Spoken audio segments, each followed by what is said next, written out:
السلام عليكم ورحمة الله وبركاته.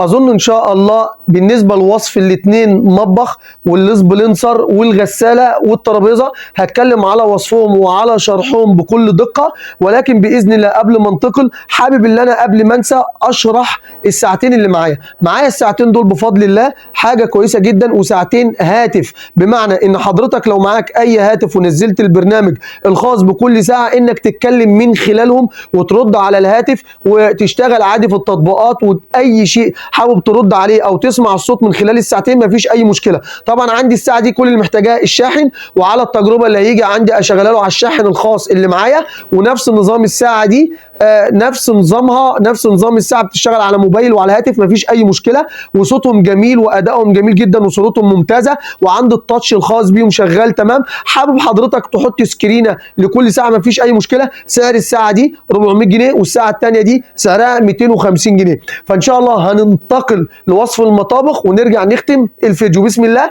توكلنا على الله. ان شاء الله عندي هنا مطبخ حاجه تحفه بمعنى الكلمه. المطبخ هنا عندي بالنسبه للعرض 2 متر، المطبخ جديد زيرو لم يستخدم، حاجه بفضل الله بكيسها، حاجه قيمه وحاجه ألمونيا خامه كويسه جدا وحاجه محترمه. عندي هنا بالنسبه للقطعه الاولى العلويه زي ما ظهر امام حضراتكم المطبخ محترم جدا وحجمه كبير. الكاميرا الهاتف مش موضحه المطبخ بالجمال والاداء والروعه اللي المطبخ فيه. عندي المطبخ بفضل الله عايز عروسه، يعني المطبخ ده عايز يتحط في جهاز عروسه، وممكن مفيش مشكله للاستعمال الشخصي، ولكن المطبخ جديد، المطبخ محترم ويعمل مبلغ وقدر، ولكن انا عرضه بسعر قيم وبسعر محترم. عندي هنا لو بصينا عندي الرخامه كامله متكامله بدون اي كسر واي عيوب لان المطبخ جديد. عندي هنا طبعا واخد زاويه شكلها جميل جدا وحاجه محترمه. حضرتك حابب تعلقه مفيش مشكله، مش حابب تعلقه مفيش مشكله. هو واخد المساحه الكليه الخاصه بالضرفه العلويه، يعني حبيت تعلقه مفيش مشكله للامان، حابب ما تعلقوش وتخليه على الرخامه برضو نفس النظام للامان. عندي طبعا القطعة السفلية ظهر أمام حضراتكم. عندي هنا كم ضرفة؟ عندي ضرفتين 3 4 5، ولكن أول ضرفتين مع بعض والضرفة اللي في النص لوحديها والاثنين التانيين مع بعض. عندي هنا حابب ان انا افتح المطبخ واتفرج عليه من الداخل. كده انا فتحت المطبخ من الداخل بفضل الله جديد، المطبخ جديد بمعنى الكلمة زيرو. عندي هنا بالنسبه للداخل الكيس اللي انا بتكلم فيه ظهر امام حضراتكم، المطبخ بالاسترتش الخاص بيه. عندي الكيس اهو، المطبخ جديد وحاجه محترمه جدا، ألمونيا في ألمونيا، يعني المطبخ ده ألمونيا في ألمونيا. دي الضرفتين، هفتح الضرفه السمراء هنا، انا كده فتحت الضرفه اهو. كده فتحت كام ضرفه؟ ادي اول ضرفتين وهنا ضرفه لوحديها زي ما انا ما ظهرت لحضراتكم بالنسبه للوصف. عندي هنا لو فتحت الضرفه الثانيه زي ما موضح امام حضراتكم حاجه بفضل الله بشوكها وبكيسها، حاجه محترمه وحاجه قيمه جدا وحاجه يعني غنيه عن الوصف. المطبخ حجمه كبير على اساس اي انسان يكون عنده خلفيه ان المطبخ حجمه كبير 2 متر. المطبخ ده محترم جدا. طبعا انا هنا عندي اقفل الظرف اهو زي ما ظهر كده امام حضراتكم، حاجه بفضل الله ما فيهاش اي مشكله بدون اي عيوب بالنسبه للمفصلات وبالنسبه للجزء العلوي حاجه جديده. عندي هنا لو بصيت على الجزء السفلي، لو بصينا لاول ضرفه تحت او اول ضرفتين، هفتح اول ضرفه، المطبخ غني عن الكلام، يعني المطبخ بفضل الله زيرو. يعني انا جايبه ما مسحتش المطبخ من العوامل الجويه اللي المطبخ كان محطوط فيها، يعني انا عنده عرضته كده لحضراتكم من غير اي شيء تلميع او اي شيء. انا بظهر المطبخ زي ما جاي من عند صاحبته، يعني المطبخ كان موجود عند اخت ما استعملتهوش خالص، ولكن المكان عندها نقلت من شقه لشقه، فالمساحه عندها ما خدتش المطبخ، فانا طبعا خدته منها، ربنا جعل لي الرزق فيه والنصيب. طبعا دي الضرفتين الاولى. عندي هنا الضرفه اللي في النص زي ما ظهر كده امام حضراتكم بدون اي عيوب وبدون اي مشاكل في المطبخ. طبعا هنا المطبخ بفضل الله بيتكلم عن نفسه. طبعا هنا طبعا قفلت الضرفه اللي هي في النص، عندي على ضرفتين نفس النظام، وضرفه هنا وضرفتين صغيرين ودرج. لو فتحت الضرفتين اللي تحت، المطبخ بفضل الله تحفه، يعني المطبخ حاجه قيمه وحاجه كويسه جدا يناسب اي عروسه. طبعا دي الشكل من الداخل. هقفل طبعا انا الضرفتين هنا ونبص على الدرج. هنا عند الدرج اهو العجل بتاعه خفيف جدا والاكياس زي ما ظهر اهي امام حضراتكم. طبعا المطبخ شكله تحفه وجميل جدا. طبعا انا هفتح الظرف الخاصه بالمطبخ يبقى واضح لحضراتكم الصوره كامله بالنسبه للمطبخ والظرف مفتوحه. كده انا بفتح الظرف عندي اهي حضراتكم، وهفتح هنا الظرف من تحت، وهفتح الدرج، وهفتح الضرفه هنا، وهفتح الضرفتين. انا عايز اوصل لحضراتكم الصوره كامله للمطبخ شكله عامل ايه بالظبط. هنا طبعا انا فتحت الظرف اهو. المطبخ بفضل الله حاجه تحفه وحاجه جميله وحاجه محترمه. يعني ربنا يجعل النصيب لصاحب الرزق اللي يكون رزقه ربنا جعله من عندي اي شيء يشتريه، لان انا بعرض الحاجات باسعار جميله وباسعار كويسه وباسعار محترمه. يعني حاجه بفضل الله ربنا يجعل لكم نصيب في كل شيء يكون متواجد عندي. طب المطبخ سعره كام يا استاذ مصطفى؟ احنا تمام اتفرجنا عليه. طبعا انا المطبخ مش عارف اجيبه لحضراتكم من الجنب لان عندي مزنوق، مش عارف انا يعني امشي ما بين الحاجه اللي محطوطه حواليه، ولكن الجنب اهو دي القطعه العلويه ظاهره لحضراتكم، فمش هعرف اجيب بقيه المطبخ بالنسبه للظهر لان المطبخ طبعا تقيل وانا مش هقدر ان انا احركه. لكن الظهر بفضل الله جديد. طب سعره كام؟ المطبخ ده سعره بره. اولا اسال على المطبخ ال 2 متر، وده صعب انك تلاقيه متواجد لانه مش منتشر كتير، فممكن حضرتك تعمله عموله وهيعمل مبلغ وقدره. ولكن المطبخ ده خامته كويسه والمونتان وجديد، ينفع جهاز عروسه وينفع يتحط في اي بيت، وسعره 6000 جنيه. طب يا استاذ مصطفى ده غالي. لا حضرتك مش غالي. النهارده عشان تعمله عموله او تشتريه جاهز هتخطى معاك ال 9000، ممكن يخش في 9 في 10 في 12، انت وحظك وانت ورزقك. ولكن انا عرضه ب 6000 جنيه، حاجه قيمه وحاجه محترمه جدا. عندي هنا مطبخ آلة مونتان قطعتين بالنسبه للعرض متر و20 مع الرخامه الخاصه بيه. المطبخ محترم جدا وحاجه كويسه. عندي هنا 3 ظرف ودرج، وعندي دي بالنسبه للقطعه العلويه، وبالنسبه للقطعه السفليه 3 ظرف ودرج نفس النظام. عندي المطبخ شكليا تحفه وليه برنيطه علويه، حاجه محترمه وحاجه كويسه وعلى مساعدين. لو قربت بالنسبه للمطبخ نبص عليه من الداخل، المطبخ محترم جدا واستعماله بسيط جدا جدا جدا، ودي الشكل العام الخاص بيه. ولكن القطعه العلويه من المفترض انها تتعلق تبقى اعلى من كده، ولكن انا مش معلقها، جايب المطبخ فوق بعضيه. ولكن الشكل العام او المنظر العام لو اتعلق هتديك شكل كامل تحفه ومحترم. عندي هنا لو بصيت على البرنيطه زي ما واضحه امام حضراتكم، المفروض الحته اللي في النص اللي مفتوحه بيبقى متعلق فيها ابليك، يعني بيبقى متعلق فيها اي لمبه تكون شكلها جميل ومتعلقه في النص الفاضي اللي ظهر امام حضراتكم في البرنيطه. عندي هنا لو فتحت الضرفه الاولى دي شكل المطبخ من الداخل، دي بالنسبه للمنظر العام. طبعا من جوه حاجه محترمه وحاجه قيمه وآلة مونتان بدون اي عيوب وبدون اي مشاكل، لاني انا كلمت حضراتكم اي حاجه هتعيب الحاجه انا هظهرها لحضراتكم. دي بالنسبه لاول ضرفه. عندي هنا الضرفه الثانيه على مساعدين، كده اترفعت معايا، كده اترفعت لوحديها كده على مساعدين بقى. مساعدين زي ما ظهر امام حضراتكم بنقول عليه باكن. هنا طبعا اول فرده مساعدين، وادي الفرده الثانيه للمساعدين. هنا لو بصيت ليه ضرفتين، ادي الضرفه الاولى وادي الضرفه الثانيه، ودي الشكل العام من الداخل زي ما ظاهر امام حضراتكم. طبعا الالمونتان هنا بدون اي عيوب بدون اي كسر، ولكن اللي هياخده هيمسحه، يعني انا ما بمسحش، اللي هياخد اهو يمسح. انا مسحت التراب اهو امام حضراتكم بايدي، المفروض اللي بياخده بيمسحوا التراب اهو. بالنسبه للدرج هنا لو فتحت الدرج نفس النظام كده، انا فتحت الدرج اهو امام حضراتكم كده. لو انا قفلت الدرج كده وقفلت المساعد اهو زي ما ظهر كده امام حضراتكم، قفل معايا، حاجه كويسه وحاجه محترمه. وعند الضرفه الثالثه انا كده فتحتها لحضراتكم. المطبخ طبعا بفضل الله يعني مطبخ حالته كويسه، انا مش هبالغ واقول ان المطبخ جديد، ولكن المطبخ حالته كويسه جدا وحالته جميله جدا، ما فيهوش اي شيء يعيبه، سواء بالنسبه للسقفيه الخاصه بالمطبخ محترمه، بالنسبه للجناب الظهر مفيش مشكله، بالنسبه طبعا للضرفه نفسها ما فيهاش اي مشكله، خاليه تماما من اي مشاكل. ولو بصيت على الرخامه بدون اي كسر، عايزه بس الغسله الجميله بالنسبه للرخامه، اي شويه كلور يفتحوها اكتر من كده. عندي لو بصيت على الضرفتين السفليين، هنا اول ضرفه لو فتحتها عند المطبخ من الداخل بيتكلم عن نفسه، ما فيهوش اي مشاكل ما فيهوش اي عيوب. عندي هنا المطبخ انا مش مسحه، يعني انا جايب المطبخ بالصوره الواقعيه اللي المطبخ عليه. لو بصينا كده دي اي حد او اي اخت تاخده تنضفه كلها نصيب فيه. عندي هنا المنظر العام بالنسبه للظرف الخاصه بيه، عندي هنا الضرفه ما فيهاش اي مشكله، بدون اي مشاكل. عند الضرفه الثانيه نفس النظام بدون اي مشاكل، يقفل ويفتح ومفصلاته كويسه. هنا عند الضرفه الثالثه كده انا فتحتها، دي الشكل من الداخل بالنسبه للضرفه، ولكن زي ما قلت لحضراتكم في ترابه، عايز الاخت اللي تاخده تمسح الترابه دي، ما فيهوش اي مشكله، المطبخ نظيف. عندي هنا طبعا الغسله الجميله يرجع المطبخ كما كان.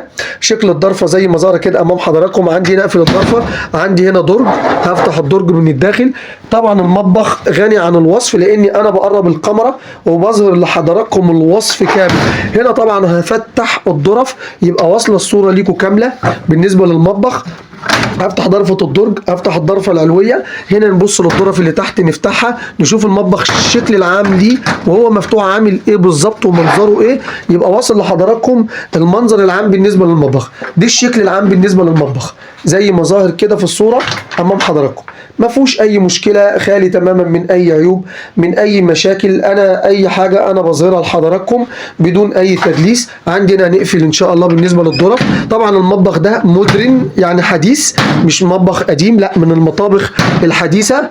عندنا لما اقفل الظرف تحت ما فيهوش اي مشكله، بيقفل معايا خالي تماما من اي عيوب ومن اي مشاكل. عندي المطبخ هنا طبعا عايز ابص على الجنب تبقى الصوره واضحه لحضراتكم او واصله لكم كامله بالنسبه للجنب الخاص بالمطبخ. ده الجنب الخاص بالمطبخ ما فيهوش اي مشكله. طبعا لو اقدر ان انا اظهر الظهر كنت ظهرته، ولكن ما يختلفش تماما عن الوش. يعني المطبخ نظيف بدون اي عيوب وبدون اي مشاكل، ومطبخ محترم. وبالنسبه للعرض زي ما اتكلمت في مقدمه الفيديو، العرض 1.20 متر، وعندي السعر 4000 جنيه بدون مبالغه في السعر، لان النهارده المطبخ الخشب سعره بيعمل 4000 او 5000 جنيه الخشب الجديد، ولكن ده ألمونتان يعني هنقول شغله كويس وشكله كويس بدون اي عيوب، والسعر 4000 جنيه. عندي بفضل الله غساله النوع تورنيدو، حاجه محترمه وحاجه قيمه وكسر زيرو، حاجه يعني مش ناقصه غير الكرتونه وتتحط في عزال او في فرش او في اي تجهيز عروسه. عندي الغساله بفضل الله مش ناقصها اي شيء، زيرو بمعنى الكلمه. هنبص على الغساله من الداخل، لو بصيت كده على العصاره او النشافه زي ما ظاهره كده امام حضراتكم، هنطلع طبعا الطبق الخاص بالتنشيف. عندي هنا الجلده الخاصه بالتنشيف بالنسبه للغساله. عندي هنا الشكل العام حاجه قيمه وحاجه محترمه. لو بصيت على الغساله هنا من الداخل، دي الشكل العام بالنسبه لحوض الغسيل. حد يقول لي طب يا استاذ مصطفى دي ايه؟ ده عباره عن فلتر، زي قماشه مخرمه تخريم بسيط زي شاشه، دي بتحجز الاتربه او الفتل، بتحجز حاجات كتير داخل الفلتر. هل دي بتتغير؟ مفيش اي مشكله، دي فلتر بيتغير مفيش اي مشكله. حضرتك بتدوس هنا اهي خرج معايا اهو، دي كده يعتبر ممكن تغيره مفيش اي مشكله.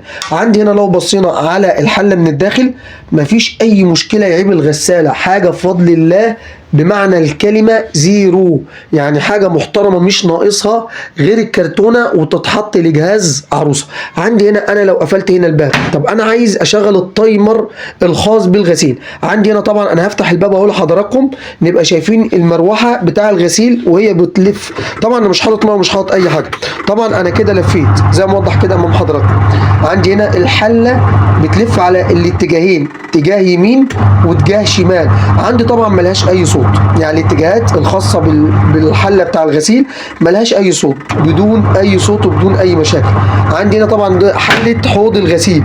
كده انا قفلت الغطا الخاص بحله الغسيل. هنيجي هنا نبص طبعا على النشافه. لو قفلت كده لاني لازم اقفلها عشان افتح للسويتش، انا قفلت هنا عند الغطا. طبعا هاجي على التايمر الخاص بالموتور العصير، طبعا انا اهو هعصر اهو كده، هي اشتغلت معايا عصر ملهاش اي صوت. كده اظن واضح لحضراتكم مفيش اي صوت للغساله. طبعا هفتح عندي هنا اهو الغساله شغاله مفيش اي مشكله اهي، زيرو، غساله زيرو بمعنى الكلمه. هقفل هنا عندي الباب، هفتح العصاره هنا وتضرب معايا فرامل اهي، وقفت معايا كده ضربت فرامل. هقفل انا يعني مش عايز اقفل الغطا على اساس انا اوريها لحضراتكم. هنا كده هتقوم معايا كده، قامت العصاره كده قامت. طب انا عايز افتح بسرعه على اساس شويه، ولكن الفرامل عندي جديده، انا فتحت اهو وقفت. هقفل كده تاني كده هتقوم معايا قامت كده ملهاش اي صوت. ولا هي ولا نفس النظام الحوض بتاع حله الغسيل مفيش اي صوت. عندي العصاره شغاله، هسيبها شويه شغاله على اساس ان انا بعد كده افتح الباب على سوا اكون خدت الدوره بتاعتها او السرعه كامله تبقى واضحه لحضراتكم. عندي هنا الموتور شغال 100 بالنسبه للمروحه. طب انا هقفل هنا عشان الصوت يبقى واضح كده. انا قفلت التايمر اهو.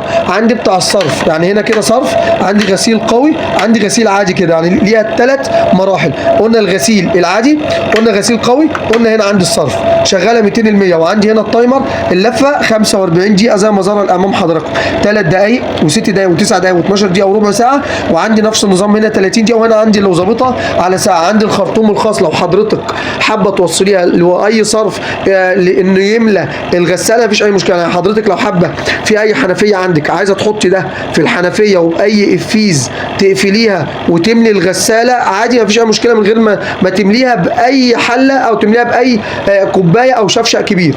فهنا عندي الخرطوم اهو بيغنيكي انك تحطيه تملي الغساله يبقى في الحنفيه مفيش اي مشكله. وعندي خرطوم الصرف اهو متواجد مفيش اي مشكله. طب شكل الجنب عامل ايه؟ دي الشكل الخاص بالجنب. عندي العصاره انا هرفع على سوا على اساس نشوف العصاره كده. العصاره عندي وقفت اهو. هقفل هنا التايمر كده. انا قفلت التايمر تمام كده. دي شكل الوش، دي شكل الوش الخاص بالغساله. عندنا لو بصيت للجنب طبعا انا بفرج حضراتكم من الغساله بفضل الله زيرو بمعنى الكلمه. هبص كده على الظهر بالنسبه للغساله، دي بالنسبه للظهر مفيش اي مشكله في الغساله. نقرب على البادج، ادي البادج الخاص بالغساله اهو بيتكلم على التحذيرات. وعندي الغساله اهي تورنيدو بحوضين.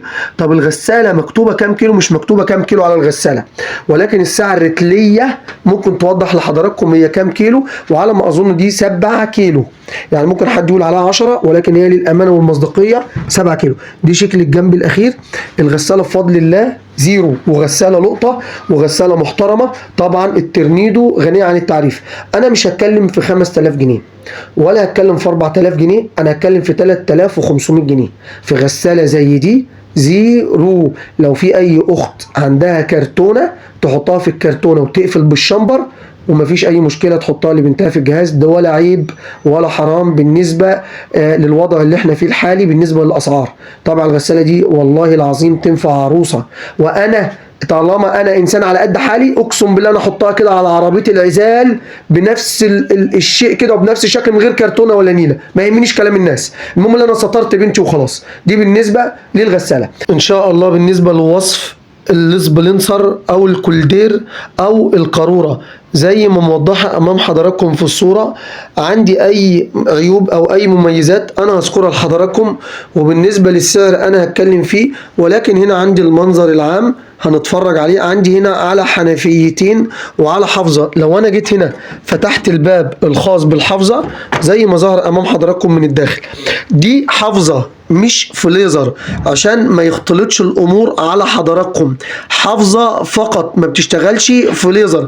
في منها فليزر وفي منها من غير حافظه وفي منها بحافظه. النوع اللي معايا ده بحافظه. عندي هنا في بارومه بسيطه اهي، ولكن دي تقشير صدى وتقشير الصاج مش متآكل. عندي الباب زي ما ظهر امام حضراتكم كده في الصوره. عندي الشكل العام الخاص بيه كده. انا قفلت الباب الخاص بالسبلنسر.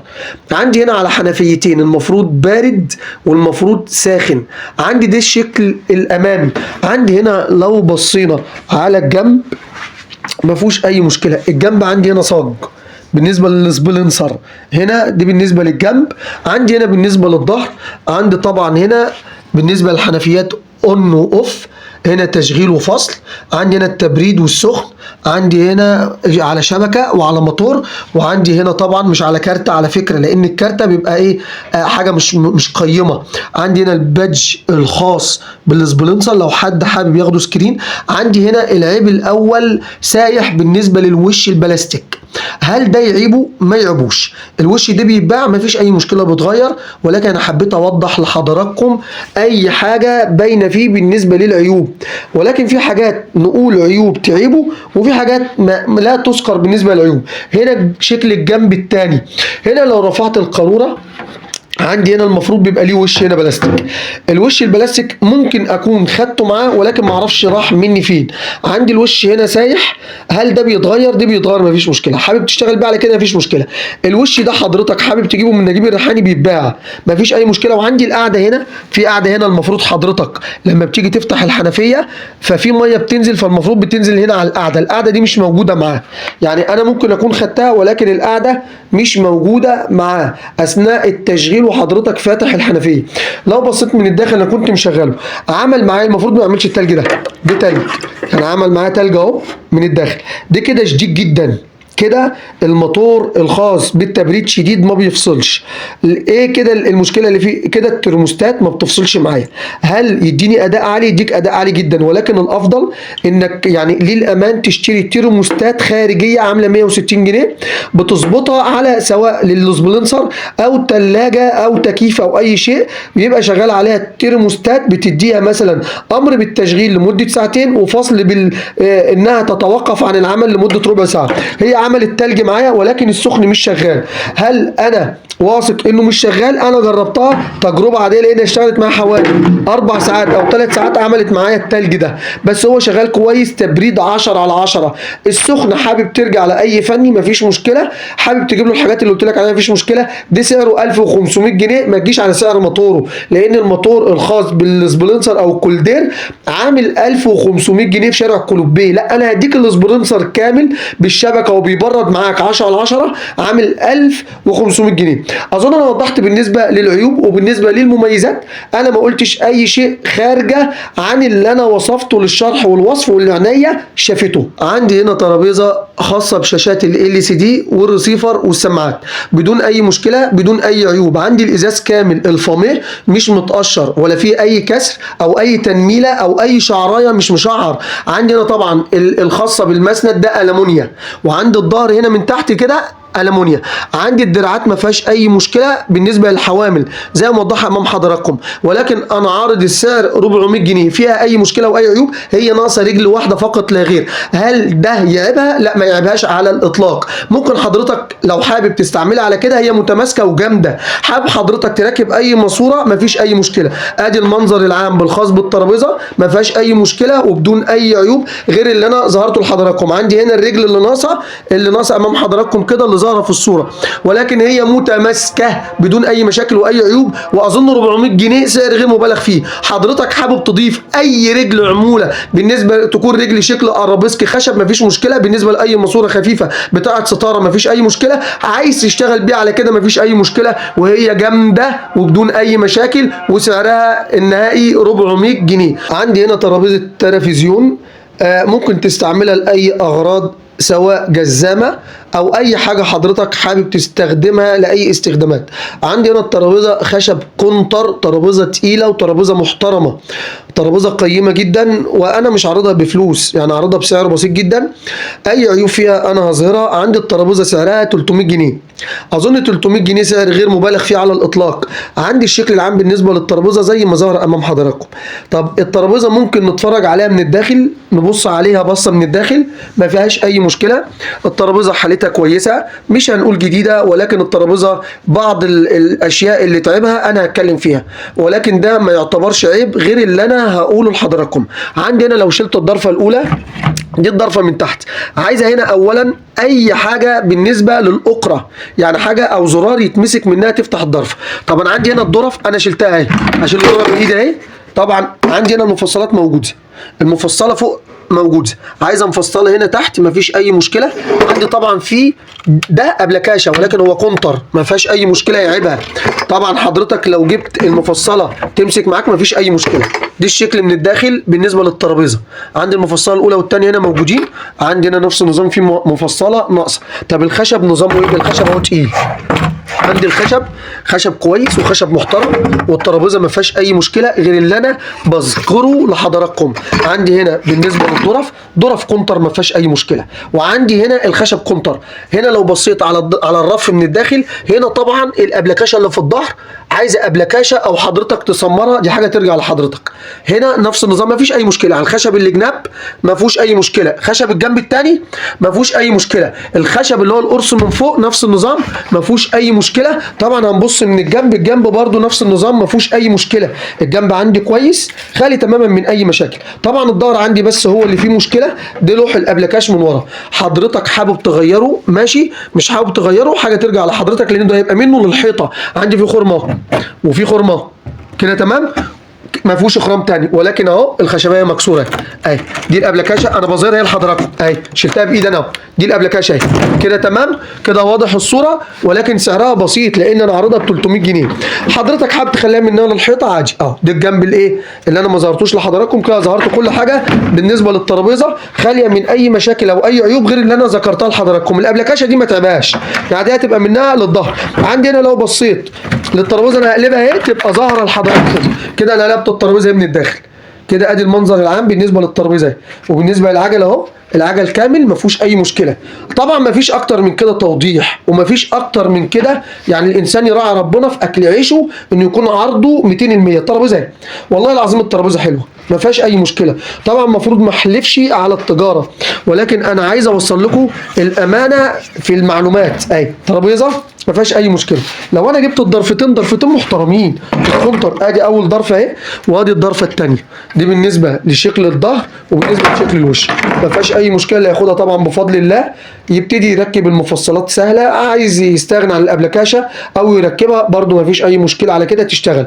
اظن كده بالنسبه للترابيزه ان شاء الله. اظن انا وضحت لحضراتكم الاشياء المتواجده بالنسبه للمطابخ وبالنسبه للغساله وبالنسبه للترابيزه وبالنسبه للسبرنسر. فاللي عايز اي شيء يتواصل معايا عن طريق الهاتف، وارجو ان يكون عن طريق الهاتف بالنسبه لرقم التليفون، ما يكونش واتس او مكتوب في التعليقات. اظن انا كده وضحت وخلصت كل المعلومات اللي عندي. واللي عايز اي حاجه يتواصل معايا عن طريق الهاتف، وبالنسبه لرقم الهاتف 0333 76 71 8. وبالنسبه للعنوان صفة اللبن محافظه الجيزه امام مدرسه طه حسين او احمد شوقي الابتدائيه. انا اسف جدا ان انا بسرع في الكلام لان صلاه العشاء بيصلوها، فانا ما كنتش حابب اختم الفيديو اثناء اداء الصلاه. اظن ان كده وضحت ووصلت كل المعلومات لاي انسان عايز حاجه، وانا تحت امركم في اي شيء تطلبوه مني. والسلام عليكم ورحمه الله وبركاته.